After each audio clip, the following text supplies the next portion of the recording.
Hello students, मैं मनीष शर्मा।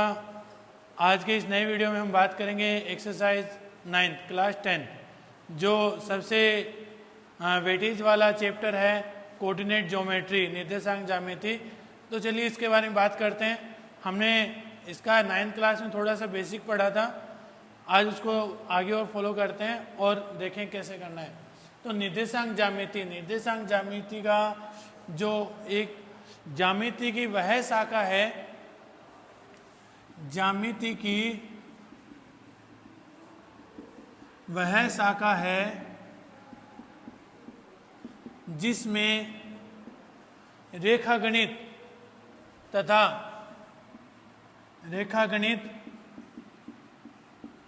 तथा बीजगणित का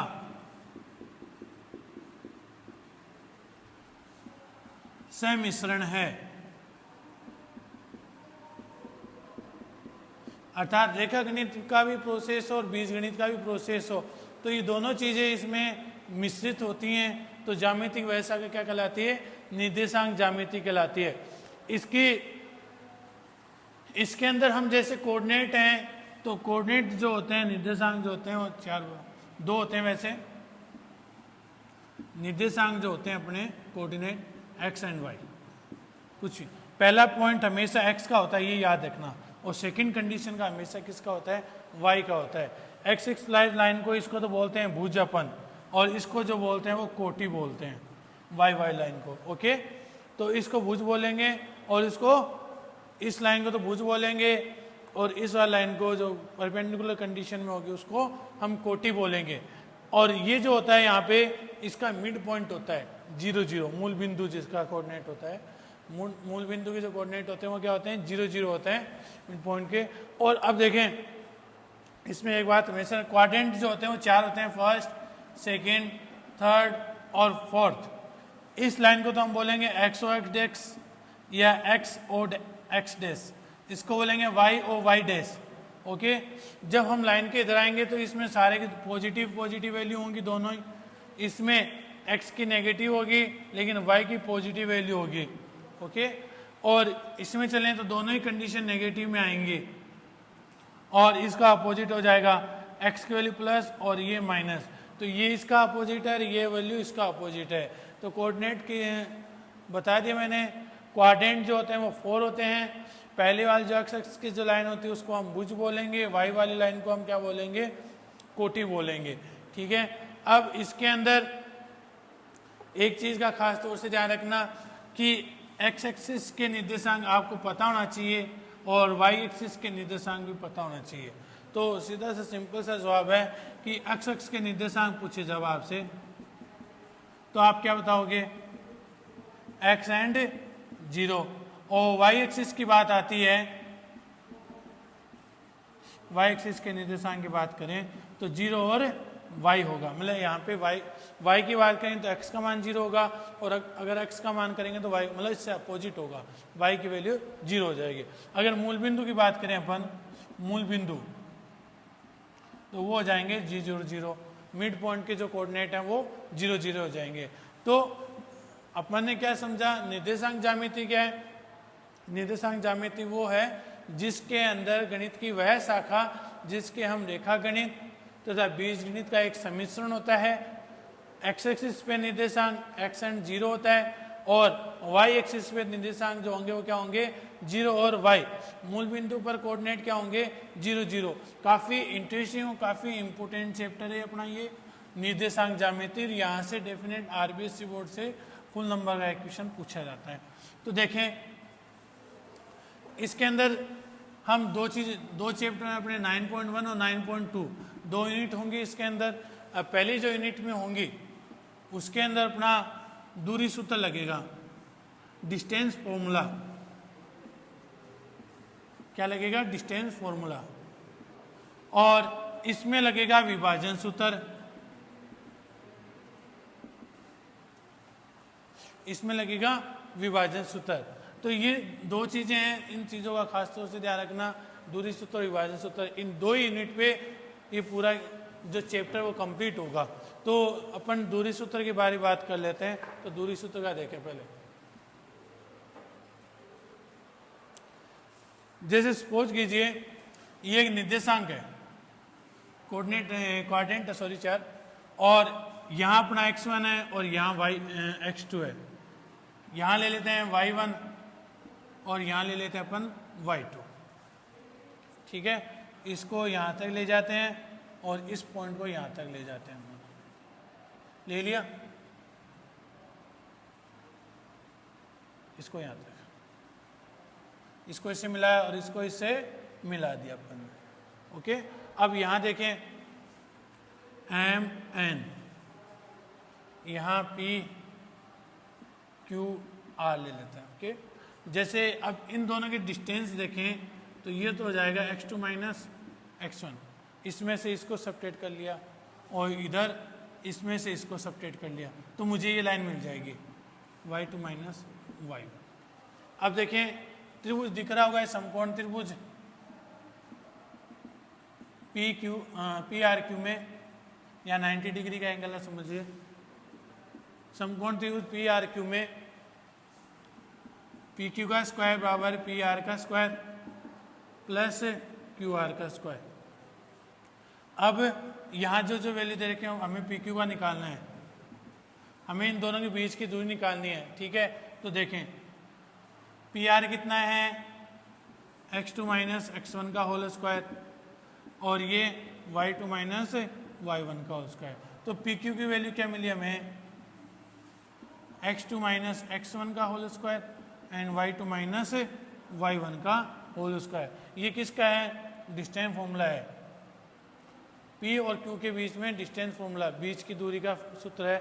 अगर दो बिंदु दे रखे हो उनके बीच की दूरी पूछे तो डिस्टेंस बिटवीन 2 पॉइंट्स हो तो आपका इसका फॉर्मूला क्या होगा, P Q equal to x2 minus x1 का whole square plus y2 minus y1 का स्क्वायर। क्या सर हम इसको ऐसा नहीं लिख सकते, x1 माइनस x2 का whole square and y1 minus y2 का स्क्वायर, क्या फिर भी रॉन्ग है? नहीं, दोनों तरीके अपनी जगह ठीक है।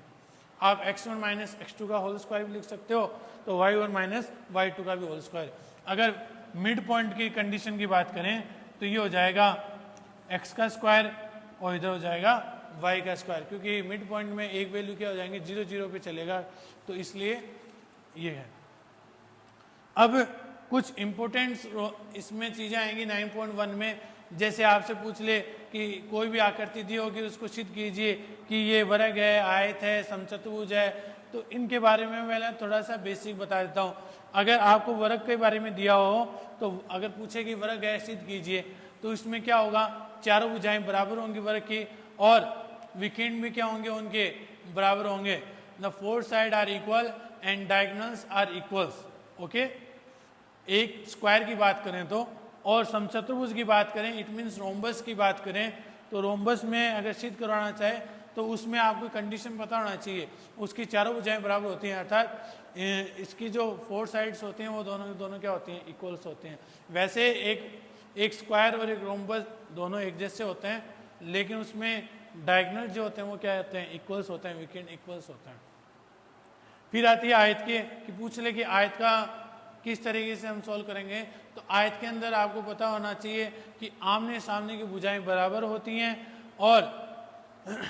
और उनके विकेंड भी क्या होते हैं, बराबर होते हैं।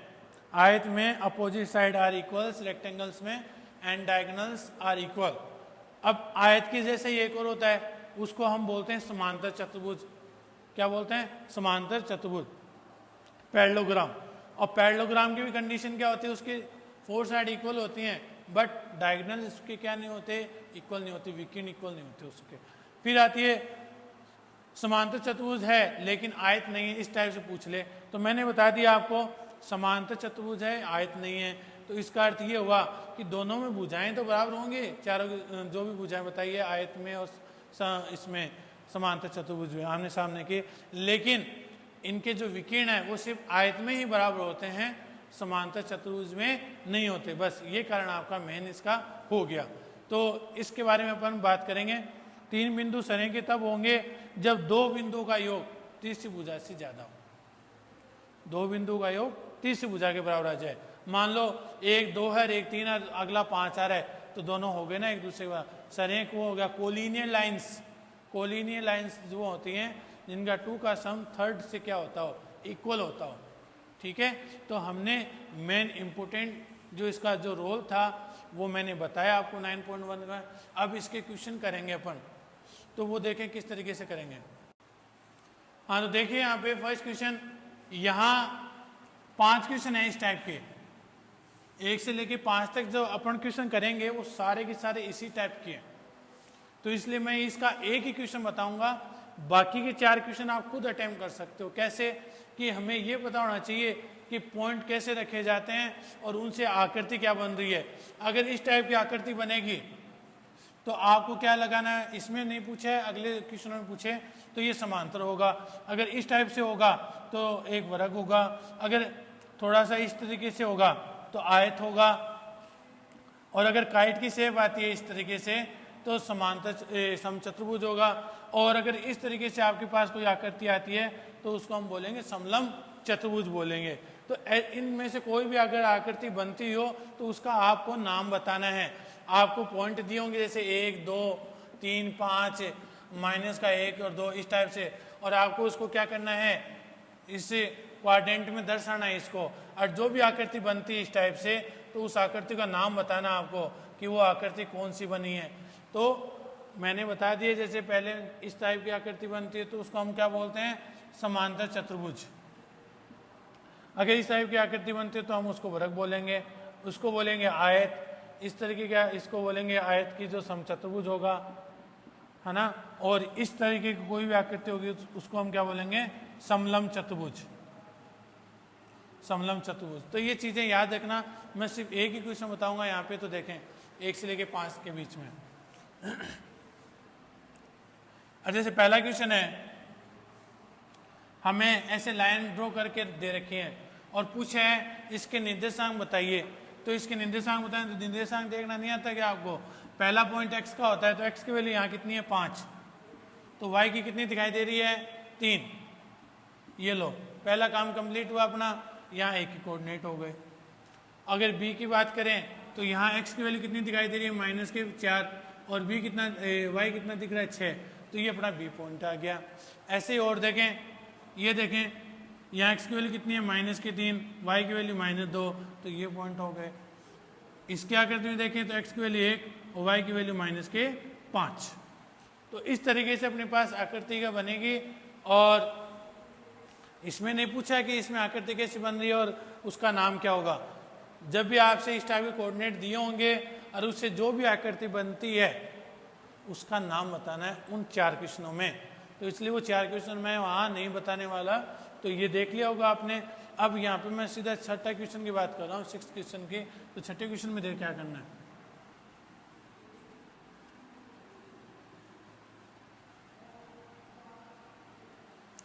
छठे क्वेश्चन में एक तो फर्स्ट क्वेश्चन ले लेते हैं अपन, -6 7 और -1 और -5 पूछा है, इनके मध्य की दूरी बताइए। तो दिया हुआ है, दिया है कि कोऑर्डिनेट a कितना है -6 और 7, और b कितना है -1 और -5। तो AB के मध्य की दूरी, AB के मध्य की दूरी, coordinate of distance between of AB। तो यहाँ फॉर्मूला लगा देंगे अपन डिस्टेंस का, x2 - x1 का whole square and y2 - y1 का होल स्क्वायर। सबसे इजी चैप्टर होने के बावजूद भी ये सबसे ज़्यादा बच्चे इसमें गलतियाँ करते हैं। वो गलती क्या होती है, मैं हर बार बार बोलता रहूँगा आपको कि हमें पहला जो पॉइंट दिया होता है वो हमेशा x का दिया होता है, दूसरी जो वैल्यू दी होती है वो हमेशा y की होती है। तो सर x1 y1 क्या, चलिए मान लेते हैं ये x1 है तो ये इसका क्या होगा y1, पहले लिख लें। ये x2 तो ये इसका y2। अगर कन्फ्यूजन होता हो ना तो यहाँ पे पहले लिख लें, ये x1 है ये y1, ये x2 ये y2, ऐसा लिख लेंगे तो आपकी कैलकुलेशन में बिल्कुल भी डाउट नहीं रहेगा। अब यहाँ पे वैल्यू रखेंगे, जैसे जैसे दे रहा है वैसे वैसे वैल्यू रख लेंगे। x2 कितना दिखाई दे रहा है -1, तो आप भी -1 रख दें, रख दिया। x1 कितना दिखाई दे रहा है -6, तो -6 रख दिया होल स्क्वायर, प्लस y2 कितना शो हो रहा है यहाँ पे -5, माइनस y1 कितना दिखाई दे रहा है 7। ये लो, आगे होगा समझे, जिससे मैंने वैल्यू रखी थी वैसे वैसे रख दी, ठीक है। माइनस का 1 और माइनस का 6, माइनस का 1 और माइनस का 6 कितने हो गए, माइनस के 7 हो गए। माइनस के 5 और माइनस के 7, 7 से 5 12 हो गए, किसके, माइनस के। तो 7 का स्क्वायर कर लेंगे इधर, तो 7 का स्क्वायर 49 होता है, 7 को 7 से मल्टीप्लाई करेंगे, और 12 का स्क्वायर 144 होता है। सर माइनस कहाँ गए, माइनस स्क्वायर से हट गया, तो 144 से 49 जोड़ लेंगे अपन। 9 4 13, 4 4 8 1, और यहाँ पे 193, और 193 जो होता है वो किसी का भी स्क्वायर रूट नहीं होता है। एक बार फिर से देख लें, x2 कितना अपना, माइनस का 1, सॉरी बाई मिस्टेक अपना यहाँ से एक मिस्टेक हुई है, वो क्या, x1 कितना था यहाँ पे, माइनस का 6 था, तो माइनस माइनस क्या हो गया, प्लस, और 6 में से 1 गए, कितने मिलेंगे, 5 मिलेंगे, और 5 मिलेंगे, 5 का स्क्वायर कितना हुआ, 25, कितना, 25, और यहाँ पे 169, और 169 कितने का होता है, 13 माह तक इसका यूनिट आ गया, ठीक है। फिर से देखें, आपको दिया हुआ क्या कोऑर्डिनेट, ए जो दिया हुआ है माइनस का 6 और 7, बी के कोऑर्डिनेट -1 और -5, ए बी के मध्य एक दूरी x2 माइनस x1 का whole square plus y2 minus y1 का होल स्क्वायर। यहाँ x2 कितना है, -1, और x1 कितना है, माइनस, और माइनस माइनस क्या हो गया, प्लस, y2 कितना है, माइनस के 5, y1 प्लस के 7, तो -7 हो गए। 6 में से 1 जाएंगे तो 5 बचेगा, और 7 और 5 कितने होते हैं, 12, तो 12 का स्क्वायर कितना हुआ, 144, 144 और 25 कितने हो गए, 169, और 169 का कितना हो गया, 13 हो गया। तो अपने यहाँ पे छठा का पहला क्वेश्चन कंप्लीट कर लिया हमने। अब ऐसे ही मैं थर्ड बताने वाला हूँ, सेकंड आप खुद अटेम्प्ट करोगे इसका। तो थर्ड देखें, ये थर्ड में क्या करना आपको,